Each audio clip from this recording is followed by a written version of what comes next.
மா வீரனாகிய அலெக்சாண்டர் அவர்கள் பல தேசங்களை தன்னுடைய பராக்கிரமத்தினால் ஜெயித்தவர். கடைசியாக எருசலேமை படையெடுத்து எருசலேம் தேவாலயத்தில் உள்ள பொருட்களை கொள்ளையடிக்கும்படி எத்தனித்து அவர் வந்தார். கப்பலில் இறங்கி குதிரை படைகள் மூலம் வந்து கொண்டிருக்கிறார். இதை கேட்ட அந்த எருசலேமின் ஆலயத்தினுடைய பிரதான ஆசாரியன் ஒருவர் இருந்தார். அவருடைய பெயர் ஹட்குவா. என்ன பேரு? ஹட்குவா. அவர் அனைத்து ஆசாரியர்களையும் பாஸ்டர்ஸையும் வர சொன்னார். ஆராதனைக்கு அணியக்கூடிய அங்கிகளை அணிய சொன்னார். தலையில் பாகையை வைக்க சொன்னார். ஏபோத்தை தரிக்க சொன்னார். கையில் தூப கலசங்களை பிடித்துக் கொண்டார்கள்.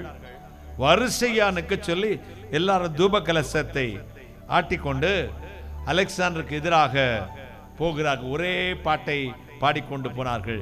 சேனைகளின் கர்த்தர் பரிசுத்தர், சேனைகளின் கர்த்தர் பரிசுத்தர், சேனைகளின் கர்த்தர் பரிசுத்தர். இதை சொல்லிக்கொண்டே போனார்கள். இவன் பார்த்தான், பக்கத்தில் தூரத்தில் வருது குதிரை. என்னடா எல்லா நாட்டிலையும் பிறங்கி வச்சுட்டு இருப்பாங்க, இவங்க ஒயிட் ட்ரெஸ் போட்டுக்கிட்டு ஏதோ ஆட்டிக்கிட்டே வராங்களே, என்னடா விஷயம் அப்படிங்கணும். செக்ரட்டரி சொன்னார், சார், எருசலேம் என்பது தேவனுடைய நாடு. அவர்கள் கடவுளுக்கு மட்டும் மகிமை செலுத்திக் கொண்டு வருகிறார்கள்.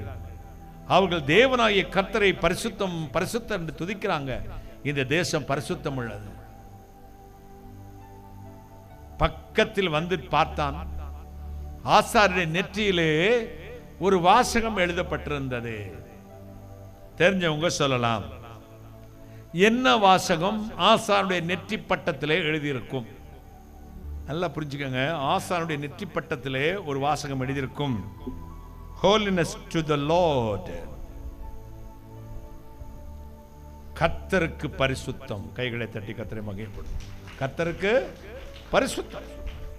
இதை அலெக்சாண்டர் பார்த்தார். இந்த பரிசுத்தமான இடத்தை ஏன் நாம் ரத்தத்தினால் தீட்டுப்படுத்த வேண்டும்? வேண்டாம், இந்த தேசத்தை நான் பிடிக்க மாட்டேன். திரும்பி போயிட்டார். ஆபத்து காலத்தில் கர்த்தர் உங்கள் ஜெபத்தை கேட்பார். கையை தட்டுங்களேன், ஒரு அல்லேலூயா சொல்லுங்களேன்.